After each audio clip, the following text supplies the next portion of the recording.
प्यारे बच्चों,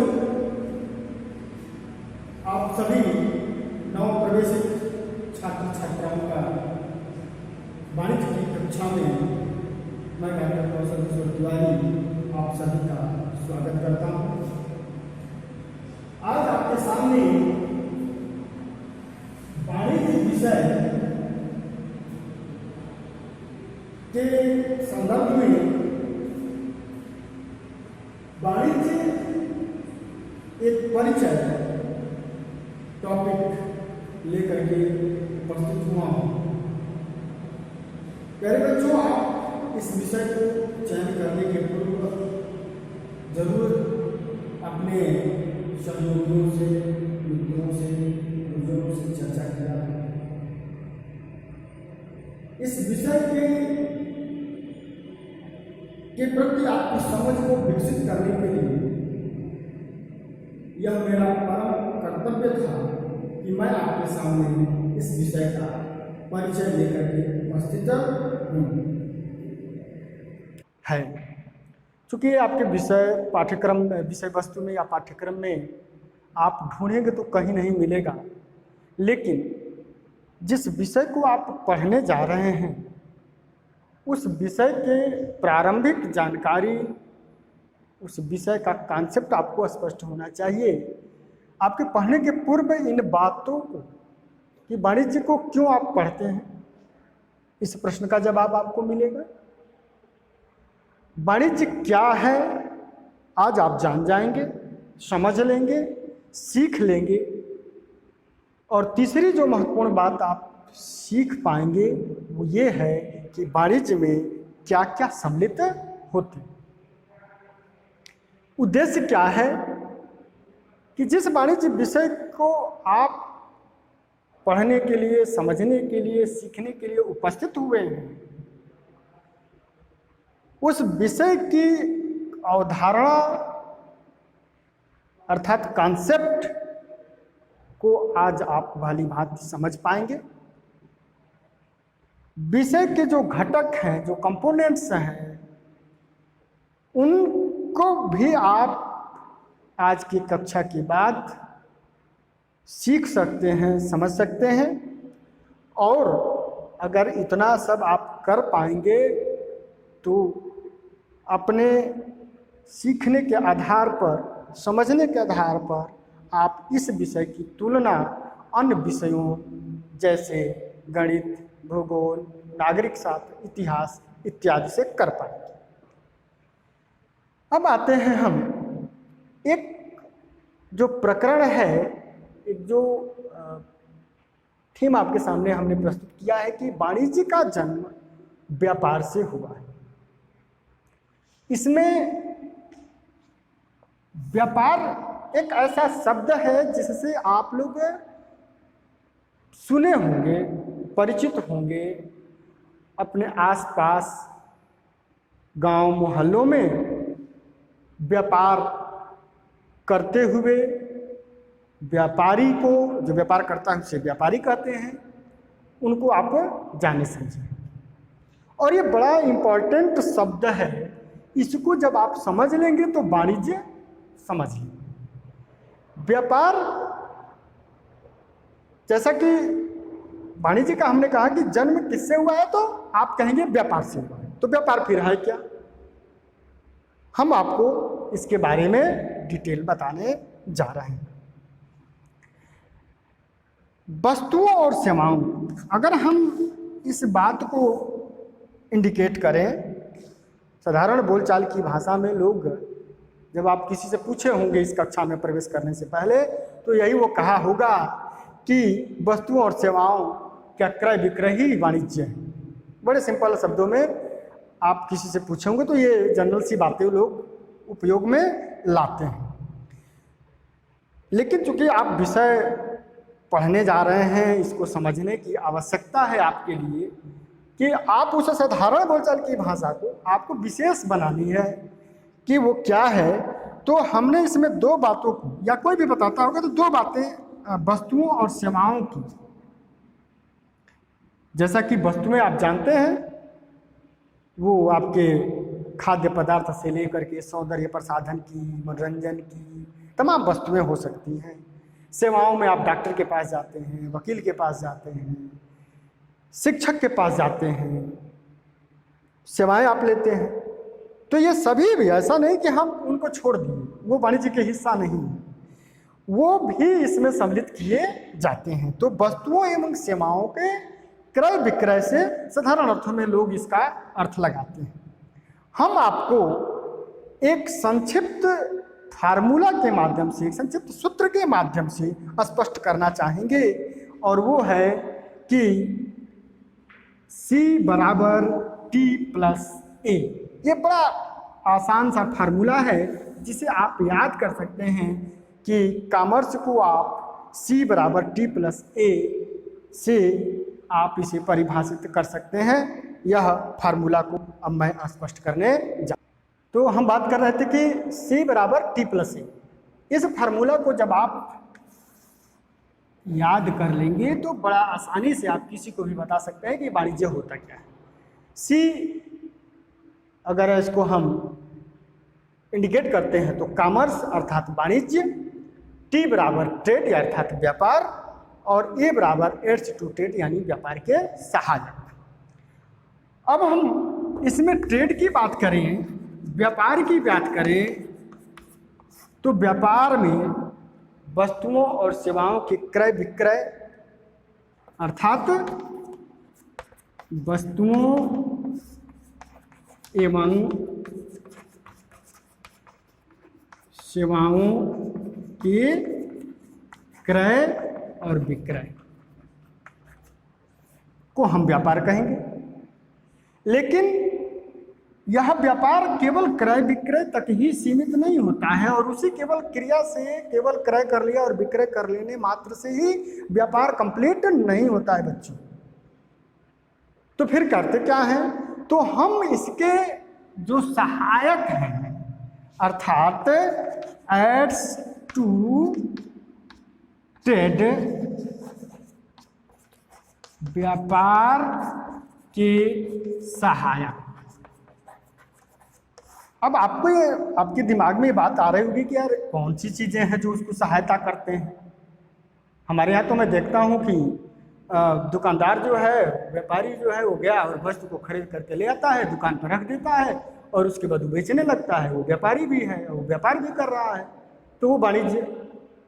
प्यारे बच्चों, यही बातें आप एक विशेष रूप में समझेंगे, साधारण रूप में आपको नहीं समझना है। आपका सब्जेक्ट वाणिज्य है, तो अब इस चीज़ को आप विशेष रूप में समझने की कोशिश करेंगे तो वहाँ से निकल करके आएगा कि व्यापार की सहायता करने के लिए इसके अतिरिक्त, क्रय विक्रय क्रिया के अतिरिक्त और विभिन्न प्रकार की क्रियाएं करनी पड़ती हैं। जैसा कि अगर हम आपसे पूछें कि सबसे पहली चीज़ तो जब वो व्यापार कोई व्यक्ति करने जाएगा तो वह क्रय और विक्रय जब करेगा तो कैसे करेगा, किस चीज़ से करेगा, तो उसको सबसे पहले आपका जवाब होगा किससे करेगा प्यारे बच्चों? पैसे से। आइए हम बात करते हैं पैसे अर्थात तो रुपया, धन, जिसको हम वाणिज्य की भाषा में और अगर इसे सार्थक बनाए तो वित्त शब्द प्रयोग कर सकते हैं। इसी वित्त से वो वस्तु में क्रय करेगा, क्योंकि पैसे किसी के घर में उगते नहीं हैं, किसी के घर में पैदा नहीं होते हैं। वह आपको कहीं ना कहीं किसी से उधार लेना पड़ेगा, या बैंक से, विभिन्न प्रकार की साहूकार से, महाजन से आप लेंगे, या अपने जो पूर्वजों के द्वारा बनाई गई संपत्ति है उन संपत्तियों को बेच करके प्राप्त करेंगे, और तब आप उस वस्तु, तो एक आप तो ये वित्त। दूसरा जो पहलू है कि जब आप वस्तु, मान लीजिए कि आपके पास पैसा हो गया, आपने क्रय कर लिया, क्रय करने के पश्चात उसको आप ले आएंगे तो उसके लिए आपको यातायात के साधन की सुविधा चाहिए, यातायात के साधन।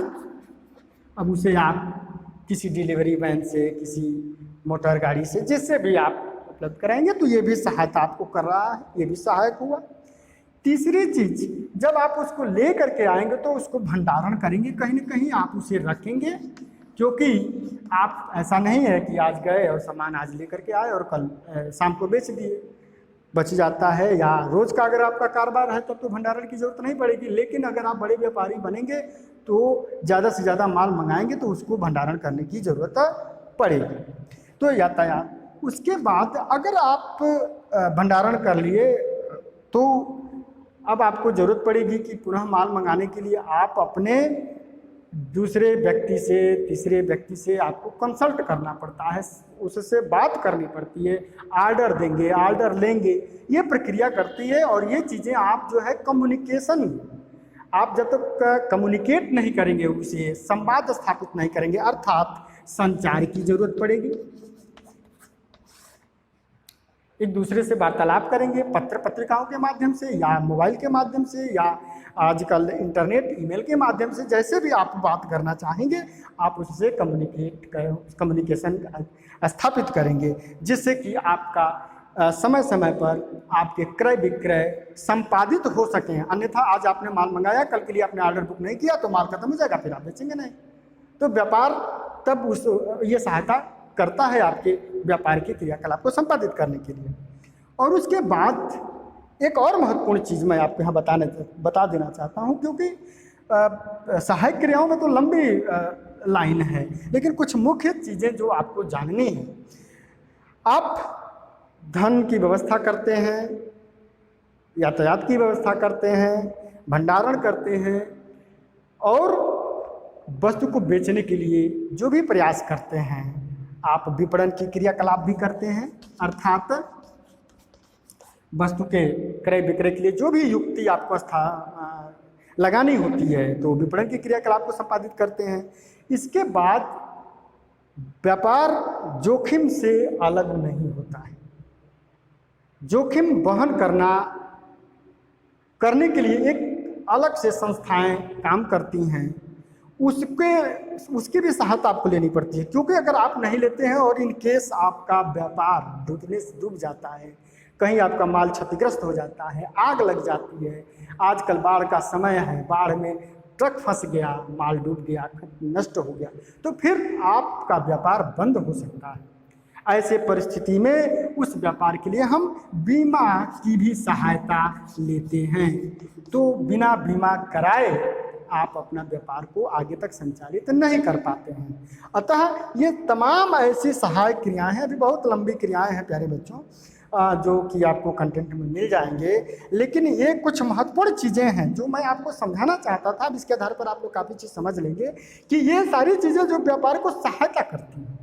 अतः हम इसको प्रूफ कर सकते हैं कि व्यापार, अब हम एक लाइन में अगर ये कहें कि व्यापार वाणिज्य के अंतर्गत व्यापार और उसके सहायक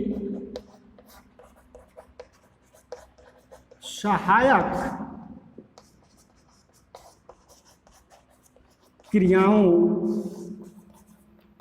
को सम्मिलित किया जाता है। वाणिज्य के अंतर्गत व्यापार और उसके सहायक क्रियाओं को सम्मिलित किया जाए। एक लाइन में आप यह जवाब दे सकते हैं कि व्यापार और व्यापार की सहायक क्रियाओं को वाणिज्य के अंतर्गत सम्मिलित किया जाता है। अब मैं एक छोटा सा आपके सामने एक डायग्राम के माध्यम से जो आपके मानसिक पटल पर अंकित हो जाएगा, हम उसको जरा सा आपके सामने प्रस्तुत कर देना चाहते हैं, जिससे कि अब आप कोई डाउट न रह जाए। इसको बड़े आराम से वेन डायग्राम के माध्यम से क्रय और विक्रय अर्थात व्यापार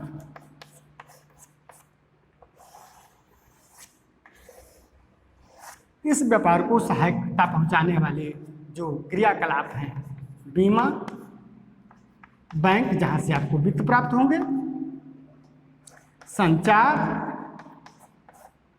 यातायात, लेखांकन जिसका जिक्र अब आपको हमेशा करेंगे, यहाँ पर हम ओपन कर दे रहे हैं, आपके एक जिज्ञासा पैदा कर दे रहे हैं कि अभी एक सहायक क्रिया है, हम लेखांकन को यहाँ सम्मिलित कर दे रहे हैं, जिस पर आगे अब चर्चाएं की जाएंगी। तो उसके बाद विपणन को भी आप सम्मिलित कर सकते हैं, भंडारण को सम्मिलित कर सकते हैं। ये तमाम आपके सहायक क्रियाएं हैं जो इसके इर्द गिर्द घूमेंगी, और तब जा कर के यह आपका एक जो स्वरूप बनेगा उसी को हम वाणिज्य कहेंगे। उसी को हम क्या कहेंगे प्यारे बच्चों?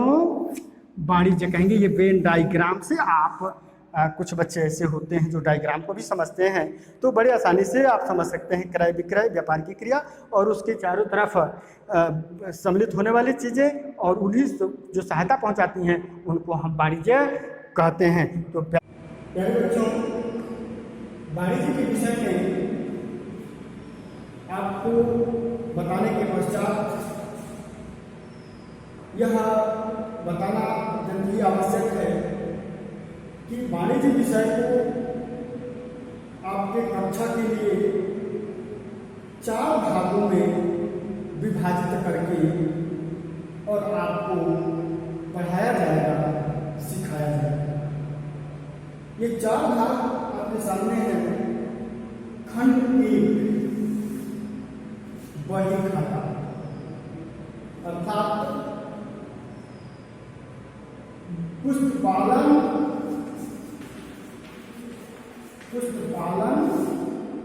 एवं बही खाता से संबंधित बातें आपको इसमें बताई जाएंगी। दूसरा जो इसका खंड है वह व्यापार प्रणाली है, अर्थात व्यापार करने के लिए कौन कौन से सिस्टम हैं उनके बारे में आपको पढ़ाया जाएगा, बताया जाएगा, सिखाया जाएगा। तीसरा है अधिकोषण तत्व। प्यारे बच्चों, आप इस अधिकोषण शब्द से परिचित नहीं होंगे, लेकिन इसका जो अंग्रेजी रूप चलता है उससे आप जरूर परिचित होंगे, और इसका अंग्रेजी स्वरूप होता है वो होता है बैंकिंग। क्या होता है? बैंकिंग।